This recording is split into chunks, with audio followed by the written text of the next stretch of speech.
Awesome. Thank you so much, everyone. Just let me know if there's any weird glitches or technical things, or if anyone has questions or anything. I'm really excited to be here, and I know my presentation was kind of scheduled for 10:15, so I'm gonna get that started right away here. But I know I kind of have the opportunity to quickly, before I introduce myself further and explain what I'm gonna chat about today, because again, I'm really excited about it. I thought I would just quickly also take the opportunity to kind of update everyone, just because there's a few minutes on what I'm currently doing now, because I realized I didn't really include much of a timeline or history within my presentation, and it kind of all ties together. So I'll take a couple of minutes really quickly here, again, just to say hi to everyone. I'm currently in my home right now in Hidley First Nation, which is just so beautiful, and I'm always so grateful to be in the Dutcho region. A lot of what I'm going to talk about is work related to Fort Providence, and some of the work I've done there, which is so near and dear to my heart, and everyone in this room, for the most part too, like you said, has been along for the journey, so I'm excited to chat on that. But yeah, I realized I haven't really done an update with the sport and rec world and kind of what I'm doing now. So before I get into all my content, I do want to kind of quickly say hi, I'm kind of reintroducing myself in a lot of ways. I'm currently working for Dutcho First Nations as the Regional On the Land Coordinator. So Dutcho First Nations is the regional Indigenous government for the Dutcho region, which is really cool. It's been a huge career change. So I came up to the Northwest Territories back in 2013. It was my first year up here. I came up to host play programming in the NWT through Play Around the World, which is a university service learning course through the Faculty of Kinesiology, Sport and Recreation, which is the faculty I attended at the University of Alberta, where I got all of my education and whatnot. And I will quickly touch on that as well, but it's all part of my journey. And it was really, really cool being able to kind of come to the Northwest Territories and actually put some of this work and theory into practice. And I was so young when I came up myself. I moved up to the Northwest Territories as a single Indigenous youth. I didn't know anyone. I've never been to the Northwest Territories, and I just felt like it was time for an adventure. I felt like it was time to push myself into something that I knew would be better for me. And I've honestly maintained that essence for adventure and for my own life challenges and story. And that ties into my presentation for sure, in terms of where I'm at now and how it informs my practice. And it's so cool to be able to look back at my time in Fort Providence, which is what I did from 2013, I believe, until 2018. So almost 5 full years in the community. It was amazing. I talk so much about it because working in community is what gave me my why. And I talk about that a lot as well. And what I'm about to do right now is actually switch things up a little bit in a kind of my typical presentation format. And I'm actually, the presentation I have for you today is actually a revamped version of a presentation that I gave when I was the physical literacy coordinator at Degas School in Fort Providence at the first ever Mackenzie Recreation Association Physical Literacy Summit, which was really, really cool. And there's some photos there. And I apologize if my dogs at any point bark and make lots of noise or knock my laptop over. I have 2 awesome, amazing dogs that are along for my life ride with me, and you'll see them in my presentation and stuff too. They're a part of the big picture. And I always love to point out that Squirrel, the dog, she's right here too, actually. We found each other when I was in Fort Providence. And so she's my little Decho dog that is my little life companion, and actually has joined me for a bunch of the work I did in Fort Providence when we could take her out on the land with us. And now in the role that I do now, which is Regional On the Land Coordinator for Dutcho First Nations, one of the programs I was able to do over the last year and a half was actually the 30-day healing program that Dutcho First Nations put on. So I do a lot more land-based programming, grounding, programming that still is, I would argue, sport, recreation, wellness, health-based. It's all about leadership, capacity building, and really just trying to support youth and community members and finding alternative pathways within community that are exciting for them. And I've just always been in the right place at the right time to help support some of those really cool ideas. And yeah, that whole journey led me from Fort Providence for those 5 years, then to Yellowknife, where at the time I was doing my PhD. I have an update on that. I'll tie on that a little bit. Had been in Yellowknife for a few years where I worked for the Aboriginal Sports Circle of the NWT. So a lot of people know me through that work that I've done. I still do a lot of like workshops and facilitation around the North because I love more than anything traveling to community and getting to hear like the diverse voices of all of our communities. I really love trying to support other people and stepping into facilitator roles or roles like this, where again, it's storytelling and sharing your voice and experiences. We're at a place right now where, you know, Indigenous ways of knowing, or even just Northern rural contexts, which are also important to understand, are now being further explored in literature and research and through voices. And that's part of a world I've been looped into too. And so any opportunity where you can really share stories, share context, and share like meaning that people want out there is just such a great opportunity. So that's an update as to where I am now. So I'm currently working for Dutch First Nations.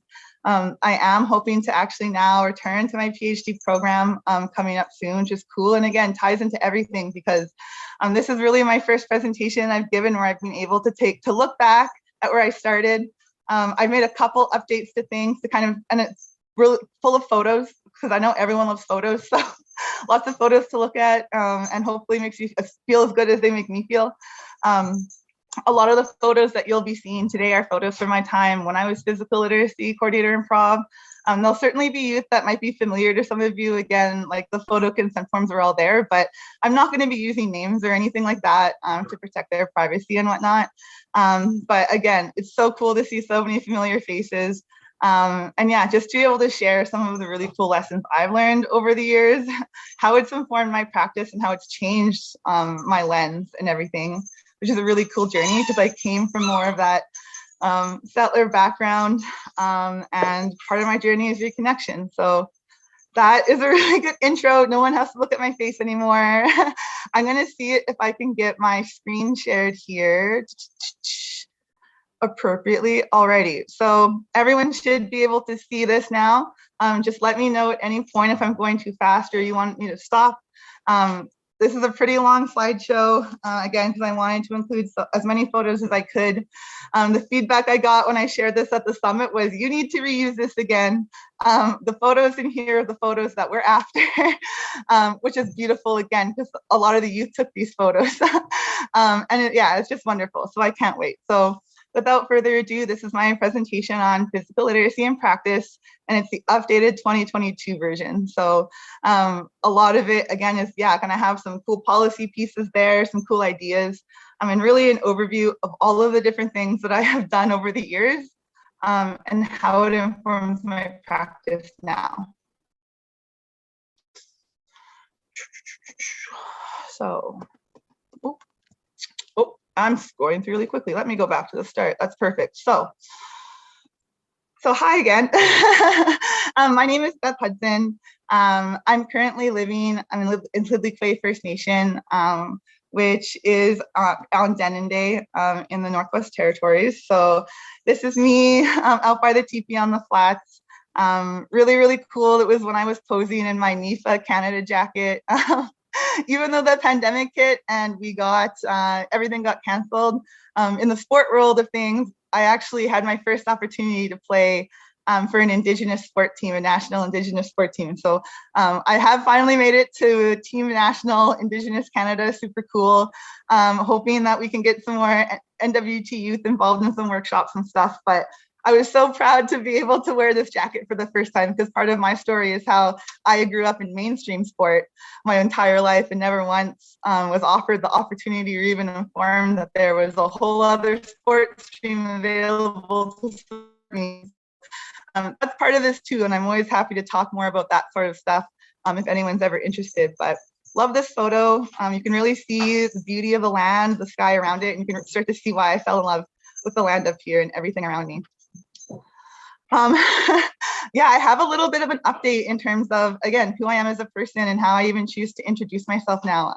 I love revisiting because I've done a lot of personal growth myself. And again, my journey is one towards reconnection. So I'm really happy to introduce myself more in my traditional way. So Tansei, my traditional name is actually Sagawi Pihu Isqueo, which in my language translates to chicken woman or spruce grass woman. And that's really meaningful for me for a lot of reasons, for a lot of the work I do up here. And certainly been a big drive and push for knowing that I am on the right path. I am, walking in two worlds, and I am reconnecting with what's important. As I noted in my introduction, I was born and raised in the Miskwichi Waskagan in Treaty 6 territory. So I was actually, my dog knocking things over. I was actually privately adopted right out of the Royal Alexandra Hospital and raised by a settler family right from day one. My dad is was born in Bristol, England, and then his family immigrated over to Canada when he was very young to Toronto. And my mother is actually from the Midwest in the States. And so those are the two who got together and adopted me. And I have to say they did a phenomenal job, especially knowing now the impacts of transracial adoption and everything like that. I've been able to explore that further. I'm just here to say, there is a way that Indigenous youth can be supported through that. And I just want to always share my story so that other youth know they can reconnect. It's never too late to reconnect to your culture if that's something that's important to you. So I'm traditionally from Sucker Creek First Nation in Treaty 8 territory. My mom was Terry Lynn Willier. My Musum is Terry Sinclair, and my Cookum was Sylvia Willier. On my birth father's side, I'm a Cardinal, which I don't know if that's out of Treaty 6 or Treaty 8, and that's part of my journey too. But again, I'm so happy to share. And when we're given the opportunity to share stories, I know it's really important to share mine. In coming to the Northwest Territories, again, I was, as a disconnected youth, able to, for the first time ever, find a home, connect with youth who didn't see me as anything other than someone who genuinely cared about them. As again noted in my bio, I grew up alone all the time. I grew up from, as young as I can remember, age 3, 4, 5, knowing what it meant to be different and knowing that I had to take different avenues in life to succeed. I'm so grateful that I was able to excel at art, I was able to excel at athletics, and I was able to excel at academics. That's not something that a lot of youth are going to be supported in. And while I could have been labeled as a problem child throughout my youth, instead I had teachers that said, no, let's help you. Work ahead on your homework, read those books, do that math homework, do that art, doodle when you're not paying attention in class. And that makes the world of difference and also informs my practice and how I choose to interact with youth. And that plays a big role, again, in kind of what I'm talking about today in those themes.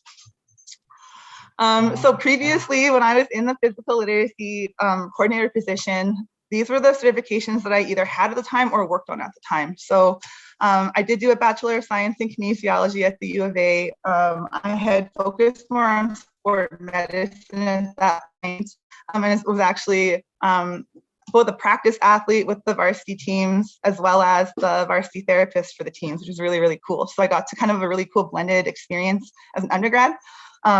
Through that process, I was aware that there was an undergrad certificate in Aboriginal sport and recreation between my faculty and the Faculty of Native Studies that was coming out right in my 4th year of my degree. And so it worked out that I was able to take the embedded certificate and open my eyes up to the world of Indigenous sport and recreation, which up until that point I hadn't known about. So I graduated with my undergrad degree when I was 20 or 21, so I was pretty young.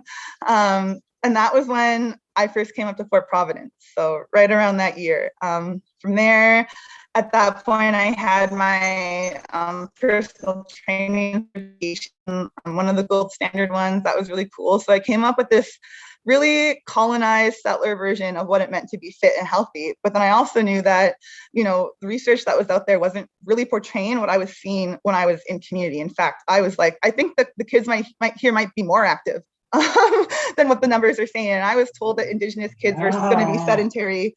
They were going to have a lot of, anyway, you know how it is, how research is framed, especially unethical research is framed, our understandings of Indigenous communities. And I knew that was influencing me. And so again, all I can say is Fort Providence and those youth worked wonders in opening up my eyes and understanding what's meaningful to them and what's important. And all of these degrees and things, cool, that's great, but that's not what informed my best practices. That's not what informed me what's most important.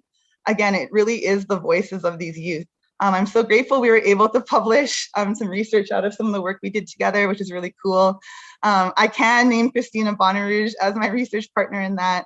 I'm just so proud of her. We'll talk a little bit more about that later in some highlights. But again, having co-developed research in community is just so meaningful and so cool. I'm super, again, excited to say that because times have changed and a few other factors, I'm excited to be going back to school to continue in the work that I'm doing now. And again, this presentation is actually going to be probably the best insight into how I'm framing my research and practice moving forward. So these are all the different hats I was wearing at the time in Fort Providence. It hasn't really changed too much. So I just kept it the same for now. Really what's changed in there is that I have a few more facilitation things under my belt. I've been so lucky to be able to become a master facilitator for Elders in Motion over the last year. I'm really just trying to increase my scope as best as I can to best serve community of all ages and demographics. So for me, that's just ensuring that if I'm going to be serving the North in the best way that I can, I am making sure that I am trying to follow up with the best workshops, training, certifications, any opportunities out there, even if they're trial and error, just to try and inform my practice. And if I find courses or workshops or anything that I connect with and I'm like, that's awesome and useful for me, that's when I might introduce it into some programming or encourage some others to take it. And then maybe we might apply that. And I don't talk about the athletic excellence program that I ran in Prov, but that's some of the elements we built into that, where a lot of youth leaders that came out of that, they still have certification from that, which is really cool, including like the physical literacy certificate, which at the MRA Summit, when I originally gave this presentation, 3 youth actually graduated with that at that conference. So always about collaboration and seizing those opportunities and thinking outside the box. And it was really cool to see that happen successfully. So this is more what I do now. I'm not usually too much on the land or with kids all the time. Back in Providence, I was with kids from 8 a.m. to 11 p.m. every day, and it was awesome. Nowadays, I'm behind the scenes a bit more, trying to run programs, support funds, and then also try and think creatively about how I can create more collaboration from a regional approach. But that being said, I still get looped into a ton of intergenerational programming and things like that. I love that I still have my traditional game certifications from ASC. I love that I'm still looped into all the sport and rec partners because now, and sorry if my internet's a bit off, but so far so good. It's just been amazing again to be able to see in practice through land-based programming some of these best practices from the physical literacy world. So, you know, keeping it fun and inclusive for everyone, always having a positive attitude, always having a caring adult, you know, practice trial and error, being flexible, having food and water and things that are going to get buy-in and just make it a really happy, safe environment. Yeah, so I still get to do a lot of the stuff I used to do. It's just through a bit of a different lens now. I, in the last few years, have really taken it upon me, again, through my journey of reconnection, to like really commit to learning land-based skills that are important for me just as an Indigenous person. So in the work I do now, I'm really able to kind of balance that personal and professional, I guess, development and skill development on the land. And what I want to do more so than anything else is make sure that there's other youth and community members having the opportunity to join me on this journey as well. Because right now I know that there's tons of youth and community members who want to be out on the land with me, you know, experiencing these things with me as I'm learning. And that's awesome because we can learn together. And yeah, down the line, I'm hoping that, you know, those on the land leaders can also feel confident in passing knowledge on and creating their own programs and running with it. Because what we need is more Northern leaders running Northern-based programs with the confidence and support to do so. And my opinion is the best way to do that is continue to build this really supportive network that's not afraid to take risks, but of course taking risks smartly and safely, and you know, doing all the best practices that we can to prevent any, you know, issues or injury or emergencies. But we're really pushing towards more land-based programming. We're telling people to get out on the land, especially during the pandemic and COVID. You know, what does that mean? And I think that even a lot of the other photos I have in this presentation are going to kind of provide some more ideas and context for things. But yeah, I love it. This is the Decho River. Of course, it goes by Providence and it goes by Hudliquay. And so always love to share these photos. And there's my little squirrel, the dog right there. Again, my little Port Providence dog. So kind of, again, I had mentioned the 30-day program. That was one program that I ran on the land portion with through everything. And again, the work that I do now ties to my growth too, and how I hope to inspire and be a role model for other youth. I'm so proud and happy to say that this was my accommodations for that duration of the program. And, you know, I know and I've learned how to appropriately, you know, get the materials and supplies to put together a well tent to exist on the land. This was for a professional setting. We were out on the land in -30 by ourselves for, you know, like a long duration of time during a pandemic where we had a bubble. So no one was going to be coming and going unless it was an emergency, and we made it work. And I could spend so much time talking about on the land programming in communities, but again, I'm going to keep this rooted in physical literacy for this one. But again, it's such meaningful and incredible work. And if I can open up the doors for more Indigenous youth or anyone really to jump into this career field, like that's awesome and what I'm trying to do. The land is just so beautiful. And again, I'm a guest here, and I'm very clear in that in all of my interactions in existence, because for me, again, my why is that reciprocity, that giving back, that knowing that I've spent countless hours and days and nights down by the, you know, the river with the youth, and they're again the ones who were telling me stories and telling me the way that things worked. And I tell the story a lot where when I was in Port Providence and we'd be traveling around with youth, so often, of course, you think, oh, I need to make sure I'm looking after the kids and they're not going to get hurt and all of these things. And, you know, more often than not, I'd be out on the land with them and they would get a fire going and they would get meals started, and they inherently already have that desire, an ability to jump into that community feel. And it's so beautiful and cool to see. And that also helped inform my practice in knowing that I come from a place where we know youth are highly capable and youth are experts of their own experiences, and youth can really be the change makers. As Jerry already said, like they are our future. They're our next generation in Indigenous culture. They're who we need to invest in because they're the future elders, or the ones carrying on the way. And like they're already doing, you know, knowledge transition and sharing and demonstrating these values. And the more we can incorporate them into our programming, the more we can support them and just connecting to those identities that are so important. And again, that's part of my background, is knowing how important supporting those pieces of identity are, especially if you don't want to go into the big scary world when you're an adult and you have to deal with these things as they come. It's really challenging, and if there's ways to help support youth through our programming, I'm just all about it, because they can handle anything that we set them up for, and sometimes they just need the support to get there. So yeah, it's been a huge adventure. This is the ice road to Simpson, where it's really, really fun sometimes to go down there, go for walks. And of course, Squirrel again loves taking us for rides. So she's been around again for this whole ride, and love having both of them here, even though they almost knocked my laptop over already once today. I'm also very, very proud to update that not only have I again, being so committed to my own change for connection, I really made it a part of my life in all areas. Here is me sitting with Louisa Morrow, who's one of my elders, and this was the moose hide from the moose that my partner and I got like this previous year. And so this is me defleshing and dehairing my very first hide with Louisa's guidance. And it's a very beautiful thing. And you know, as an Indigenous person or through teachings, how meaningful that is to have that guidance, to have those teachings, especially as they tie to moose hide tanning and what those like laws and principles and values are. And so this is something I'm really proud of that I wanted to share. So again, my networking people know where I'm at and know where I'm at in my journey. And it's been so cool to again now facilitate this kind of programming for the region and beyond. And so the more I can do this work, again, it's good for me, but it's really good for everyone. And that's always what I try and keep always at the back of or front of my mind when I'm doing stuff is this like benefiting everyone? Are people having fun? Is it meaningful? Like, is this big picture the kind of work that I'm going to be proud of and happy to support and look back on?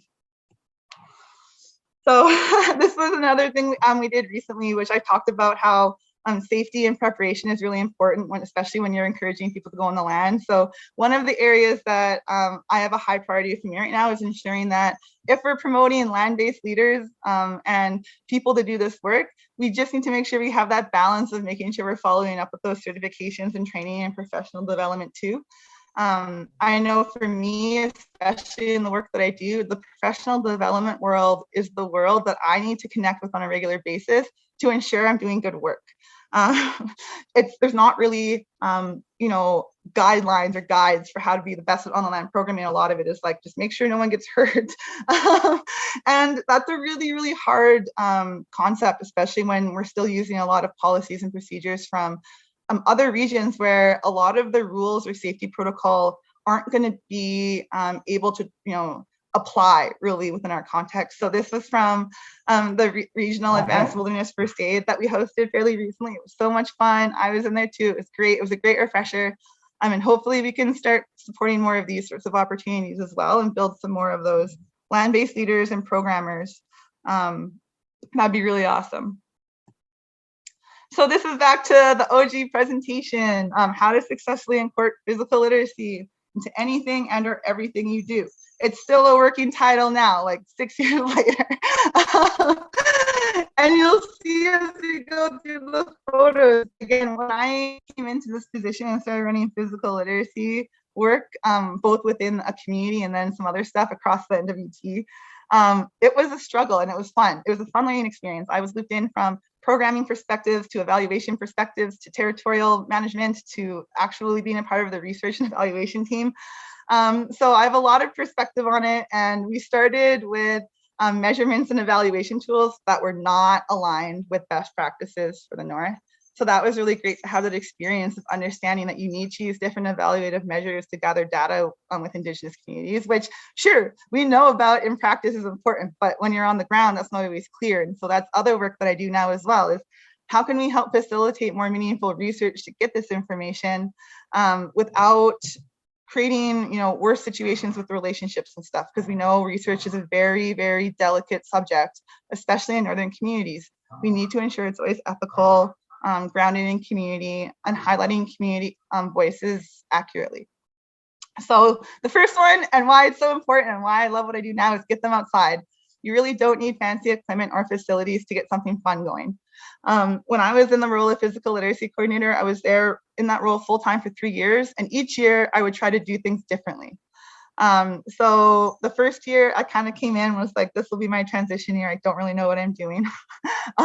Let's see how things are going to go. And I just tried. And I love that also, again, how this network is. Lois, who has been, she was the person who kind of brought me first in and said, like, this is the role you're going to take on, go forth and just try your best. And that has been almost every single role I've taken on in the North since. And I've had just great mentorship myself. I've received great mentorship and support and guidance the entire time I've been up here in all areas. From every organization I've worked for, I've had incredible bosses and managers. Everyone in my network has been again, incredibly supportive in everything I'm doing. So it's great. And it's so much fun to be able to look back on these photos now and be like, oh yeah, that's what we did. So year one was a lot of exploring and just getting to know the area and building relationships with the youth and hearing what they're telling me. And a lot of time down at Telemia. So this was the first time I'd ever seen dry meat be cut up before. And the kids are so excited to show me. And so that's them hanging dry meat down by Telemia. And then this other photo was one that was from a little bit more recent before I left, but again, down by some of the spring camps and stuff. The kids in Providence are so lucky that they're so supported in land-based programming during school hours and whatnot. And so to make things fun and interesting, I'd always go out to those land-based camps and run programming, and I would try and think outside the box or make it different. And right here, you can see this group of kids, they made a little fairy house. I was like, try and make a tree house, see if you can do it, see if you can make a tree house with what's around us right now, and see if we can do this as a group for some team bonding and some fun. And they didn't get a tree house put together, but they got a cool little fairy house put together, which is really awesome. And when you're facilitating play, that you always want to facilitate the creative aspects of it, not lead them. So it was so cool to see what they came up with and how proud they were. Again, I miss being around them all the time because every single day life was just beautiful and great. Again, we would just use and have fun with the environment itself. We didn't need to have fancy playgrounds or equipment or anything really. We would make do with what we had. So a lot of these times we're intentionally working with the kids to try stuff out with them. And one of them was, hey, for gym class, why don't you try physical literacy 101? We can't really do gymnastics in the gym and stuff. So let's do rolling, tumbling, and aerial stuff down the hill. Do you think that'd be fun? So of course, when you're running a program like that, you do have to take into account, body movement. There's going to be some injury. There's going to be some bumping together. You have to be able to work on things like conflict resolution with them too, if they accidentally run into each other. And this was such a successful day. And I still remember it with them because there really was no fighting that came out of it. I was so proud of them for demonstrating those skills and having fun. And it was such a cool day. You can just see they were having such a fun time just rolling around and being kids and playing. And people always ask, like, what do you do with them? And it's like, sometimes we would just go for walks and make do with what we had. I've talked about risky play a little bit, but again, allowing them to really demonstrate to you the skills that they think are important, which for a lot of these kids, they hear all the time how important it is to live the DNA laws. They know what they are. They know how to exist on the land and how important that is to them. If anything, the research I did with the youth just highlighted the fact that they already know what physical activity is. They already know why physical activity is meaningful to them and important to them. They already know the benefits of being physically active. They already know that they should limit screen time and go on the land more often. In fact, in the research we did, like, youth from the community specifically said, we love when adults in our lives facilitate or give the opportunity to go on the land, because we actually do enjoy turning our phones off. We do enjoy connecting with the land and feeling at peace and feeling at, that calmness and serenity and feeling like we're connecting to ourselves. Youth of all ages are still saying that. And so ultimately, I think sometimes we just have to stop and think, like, are we actually facilitating those opportunities? And if we're not, start considering that, because you can run any sort of physical literacy, physical activity, recreation, sport programming on the land. And if you can't, let's chat about it, because so far it's been a really good time experimenting and trying these things. And it's been a really great adventure. So in the gym, another thing is the whole equipment thing. So we had a ton of equipment, and in the north, it's going to come and go. It's going to get damaged sometimes. You're going to have to replace it. It is what it is. But part of what I did was we would just have fun. So we know obstacle courses are a fairly fun, popular activity, but every day we would switch it up sometimes, or if we were stuck inside, if it was too cold, set up a whole new course, make it fun, have them get involved, work on those physical literacy skills. So there would be, you can see in these photos, they had to hop from one foot to another on the little poly spots back there. Then they had to, if they wanted to, they could carry balls or balloons with them. It was completely up to them. Then they had to jump with both feet through the hoops. And again, when we're just talking about physical literacy and supporting those movements, it's like you can really support it in all ways just by focusing on play. We did a lot of curriculum stuff with the teachers and students and whatnot. So in gym classes, we followed curriculum, but so much of those meaningful moments happened, again, when it was just fun and thinking outside the box, and having those moments that you think back on when you're a child that are meaningful, like sitting in the front yard of the school playing with the parachute. I remember that as a child. So I always think back to those moments, what was really meaningful to me was being outside in the grass with bright, colorful objects and lots of laughter and my friends. And so that's what informed my practice when I was doing this work within the school system. And again, we know to make accommodations and things to youth as they go, and it's just having fun. So I would always say, sure, we can use the birdies, but if you want to, here's a balloon, or if you want to try another object, why not? Have fun, see what happens. You get to experiment with what's fun to you. Just make sure you're looking out for each other and try and keep everyone safe. And again, we had a pretty good system with that. Where there weren't too many incidents that would occur. And we always tried to work on, again, conflict resolution as a group. But again, you can just always see how focused and fun they were having. And so, again, thinking outside the box. So volleyball, you can do all sorts of different things, whether that's setting up a full court, or sometimes we would just set up the badminton nets and take out beach balls, and the kids would have so much fun, because in Providence at the time, adult volleyball was really popular, and then we were running it at least 2 times a week with 30 to 40 people. So of course the kids see that, they want to do it too. And so I had to make sure I was ready to facilitate as much of the adult programming that was going on successfully in town for the kids as well. And that included fitness, which is really, really cool. I talk about that and some other things. I just want to make sure I get through all these photos to share now. So I'm going to start quickly going through all of the photos. But I really kind of touched on the main points here that I wanted to show. And so now let's really look at some of the cool photos here. So again, always fun, always encouraging laughter and team play. And whenever kids are working well together and having fun, those are the moments to say, look at what you're doing. Like, doesn't it feel good to work together? Now you can knock it all down. Again, thinking outside the box for obstacle courses and having fun. Like, you can do crawling, you can make it an adventure, you can make it a jungle theme. Kids are so much fun to work with because they're so creative and inspiring. Always celebrating the small things are important. So sometimes we wouldn't have anything going on a Saturday, and I would be lucky enough to be able to have the authority to open up the rec center. Sometimes I just set up tables for coloring, and kids would come in and want to color. And every kid that colors something, we'd stick it up on the wall. So by the end of the day on a Saturday, even though we didn't really run programming, we would have this huge wall full of amazing artwork just to show things off. Because if anything, right, kids just want to be encouraged and feel heard and feel valued, and that makes them feel good. Same with things like track and field.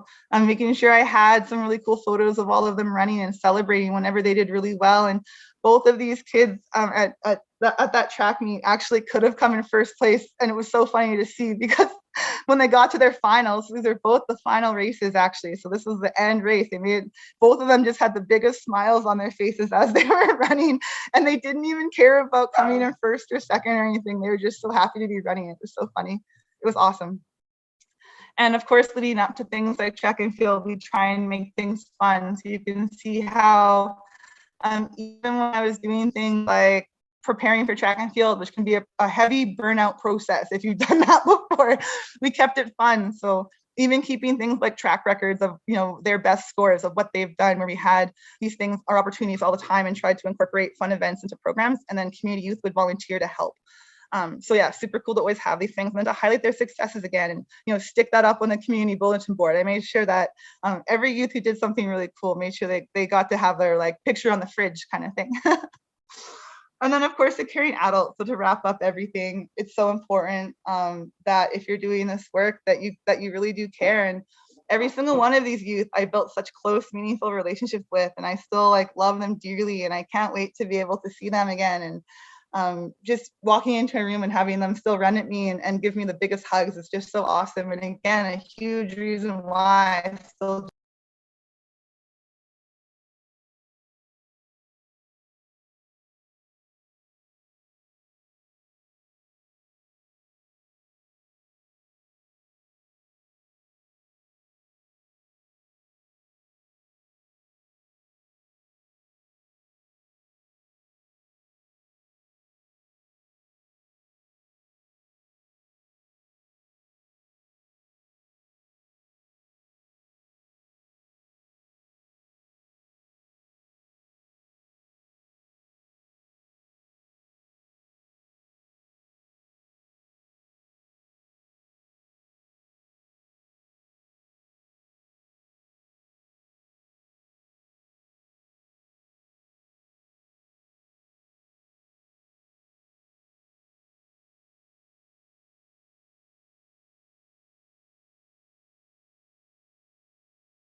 tried to give them a variety of sport, of traditional games, of different opportunity, of working with, again, the different programs that exist and letting them have some fun with it. And of course, when in doubt, be brave and just try it out.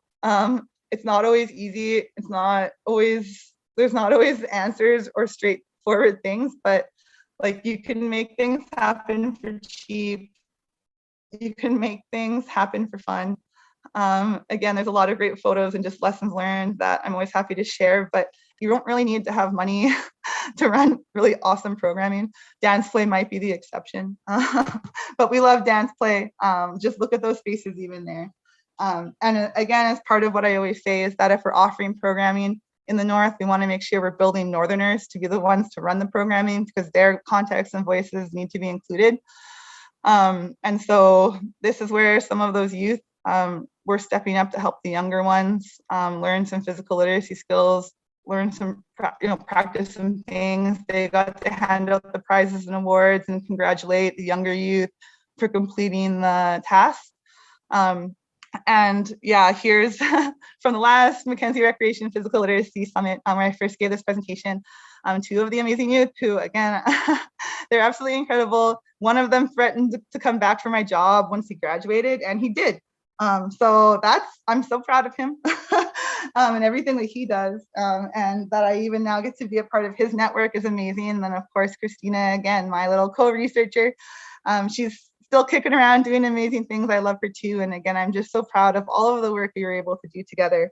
And even still now. So that's essentially a quick overview in pretty much the exact amount of time for everything I have been involved in over the years and what I do now. And again, why I'm so grateful to be here for a Northern Physical Literacy Conference. So amazing. So proud of everyone for making that happen. And then of course, for giving the opportunity to share these stories. Because again, that's the work that's important and meaningful to me. And the opportunity to share more stories and share my own is just amazing. So with that, I am officially wrapping up my chat. And I don't think there's any major questions for me, like major ones, but people know how to get in touch with me. So yeah, I will hand it back over now.